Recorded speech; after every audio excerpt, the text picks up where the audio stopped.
Numération, connaître les fractions décimales.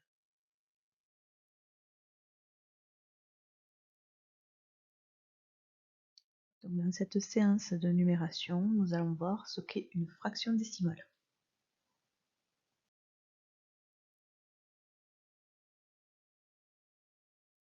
Alors, nous avons travaillé sur les fractions, nous avons vu que c'était des nombres avec des numérateurs et des dénominateurs. Donc là, on va voir des fractions un peu spéciales qui sont des fractions décimales. Donc on appelle une fraction décimale une fraction dont le dénominateur est égal à 10, 100, 1000, 10 000, 100 000, millions, etc. Donc, par exemple, 3 dixièmes, c'est une fraction décimale. 25 centièmes, une fraction décimale. Et 36 millièmes. Alors, un petit rappel, quelle est la particularité des fractions décimales? Et dites si les fractions qui sont écrites dessous sont des fractions décimales ou non.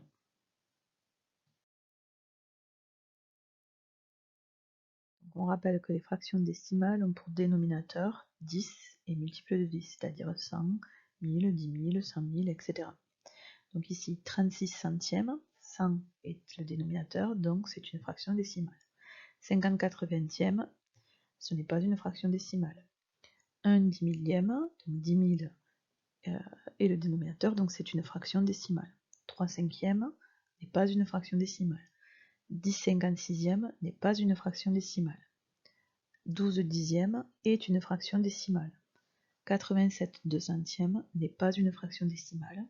Et enfin, 5 millièmes est une fraction décimale. Donc, des dénominateurs égaux à 10, 100, 1000, 10 000, etc.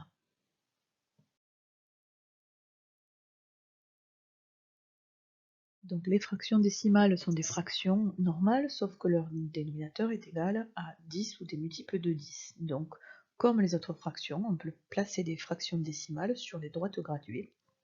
Et ces droites seront graduées en dixième, en centième ou en millième. C'est-à-dire que l'unité sera partagée en 10 pour les dixièmes, en 100 pour des centièmes et en 1000 pour des millièmes. Donc par exemple, si je veux placer 3 dixièmes, je compte 3 à partir de 0. Et si je veux placer 18 dixièmes, je compte 18 graduations à partir de 0. Donc pour les fractions décimales, on va voir qu'il existe de nombreuses équivalences entre les fractions décimales. C'est-à-dire que si je prends 3 dixièmes, c'est-à-dire que je prends mon unité et je la partage en 10 morceaux, je place ma fraction 3 dixièmes à 3 graduations après le 0. Si je prends cette même unité mais que je la partage cette fois-ci en 100, donc des centièmes, je vais placer ma fraction 30 centièmes et on peut voir que c'est la même chose que 3 dixièmes. Donc de la même manière, quand je suis sur 1 pour ma ligne des gradués des dixièmes, je suis sur, à l'unité, je suis à 10 dixièmes. Ben, quand je suis sur 1, quand j'ai une droite graduée en centièmes, je suis à 100 centièmes. Donc on peut dire que 1 égale 10 dixièmes, mais aussi égale à 100 centièmes. Pareil, si j'étais à 12 unités, donc si je suis en dixième, ça veut dire que je prends 12 fois mon unité, donc ça fait 120 dixièmes. Et si je suis en centième, ça fera 1200 centièmes. Et donc ces deux fractions sont égales.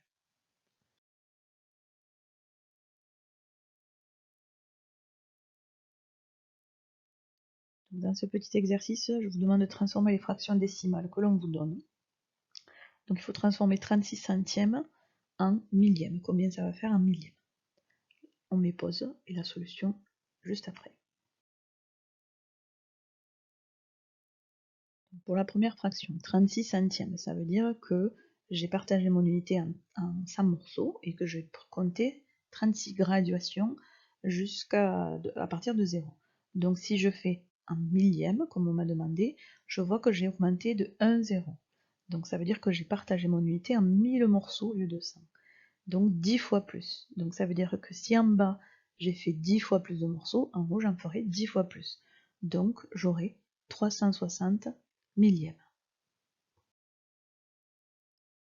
Donc de même pour 5 dixièmes. 5 dixièmes, ça veut dire que j'ai pris mon unité, que j'ai partagé en 10 et que j'ai pris 5 morceaux. Si je veux passer en millième, ça veut dire que j'ai fait 1000 morceaux dans mon unité, donc j'en ai fait 100 fois plus. Du coup, si je fais 100 fois plus pour le dénominateur, ça veut dire que je prends 100 fois plus de morceaux en haut. Donc ça va donner 500 millièmes. Donc on se rappelle, quand on est sur des entiers, comme si je suis sur des dixièmes, à chaque entier j'augmente de 10. Si je suis sur des centièmes, à chaque entier j'augmente de 100. Si je suis sur des millièmes, à chaque entier j'augmente de 1000. Donc là je suis avec des centièmes. Donc avec des centièmes, quand je suis au nombre entier 3, ça veut dire que j'ai avancé de 300 morceaux, donc 300 centièmes. Donc quand je suis à 4 centièmes, ça veut dire que j'ai partagé mon unité en 100 morceaux et que j'ai pris 4 morceaux. Donc si on veut savoir en millième combien ça ferait, ça voudrait dire que cette même unité est partagée en 1000 morceaux, donc 10 fois plus. Donc du coup, en haut, je prendrai 10 fois plus de morceaux, donc 40. Donc vous voyez qu'à chaque fois, si je mets un 0 en plus au dénominateur, ça veut dire qu'il faut que je mette un 0 en plus au numérateur. Et inversement, si je devais enlever un 0 au numérateur, j'enlèverais un 0 au dénominateur. Donc voilà, j'augmente du même nombre de zéros en bas et en haut.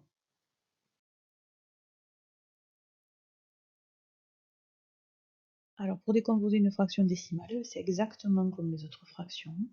Je vais pouvoir décomposer la fraction décimale sous la forme d'un nombre entier et d'une fraction qui est inférieure à 1. Donc si je reprends ma fraction 18 dixièmes, donc c'est une fraction décimale puisque son dénominateur est 10, je la place sur ma droite graduée, je regarde quel est l'entier qui est juste avant, c'est 1, et ensuite je rajoute la partie de graduation qui me manque pour aller à 18 dixièmes, donc 1 plus 8 dixièmes.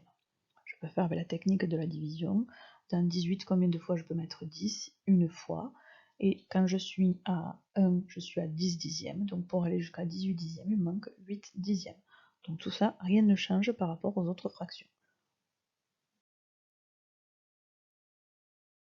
Donc pour finir, un petit exercice qui nous demande de placer les fractions sur la droite graduée. Donc ce sont des fractions décimales, vous avez des fractions simples ou des décompositions de fractions.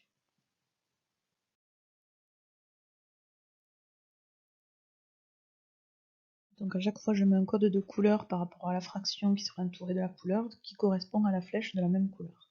Donc 3 dixièmes, je compte 3 graduations à partir de 0. 7 dixièmes, je compte 7 graduations à partir de 0. Dans la décomposition 2 plus 1 dixième, cette fraction, ça revient à dire que je vais jusqu'à l'entier 2, puis que je rajoute une graduation. 4 plus 7 dixièmes, ça veut dire que je vais jusqu'à l'entier 4, et ensuite je rajoute 7 graduations.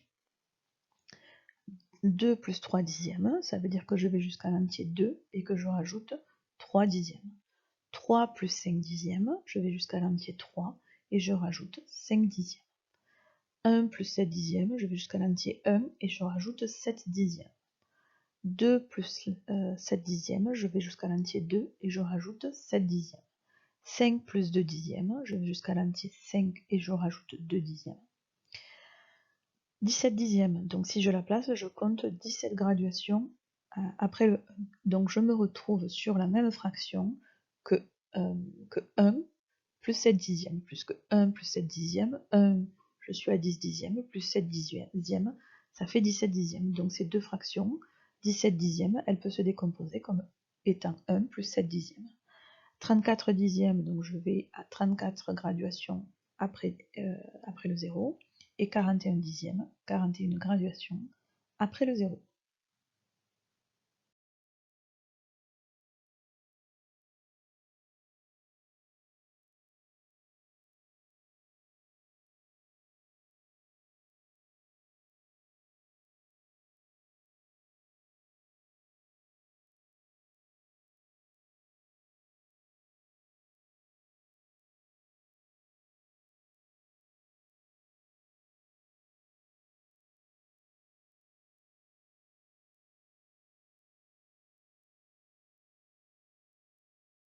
Si on résume, une fraction décimale, c'est une fraction dont le dénominateur est égal à 10, 100, 1000, 10 000, etc., donc un multiple de 10.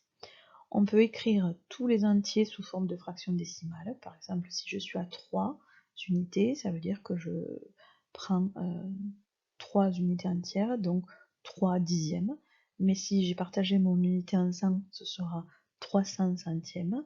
Si je la partage en 1000, ce sera 3000 millièmes, etc. Donc 3 dixièmes égale 300 dixièmes. Donc voilà, il existe de nombreuses équivalences. On peut écrire des fractions décimales qui sont égales entre elles. 10 dixièmes est égal à 100 centièmes.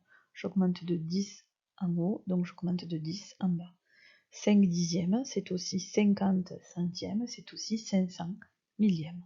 Donc j'augmente d'autant de zéros en haut que en bas. Et de la même façon, j'enlève autant de zéros en haut que j'en enlève en bas.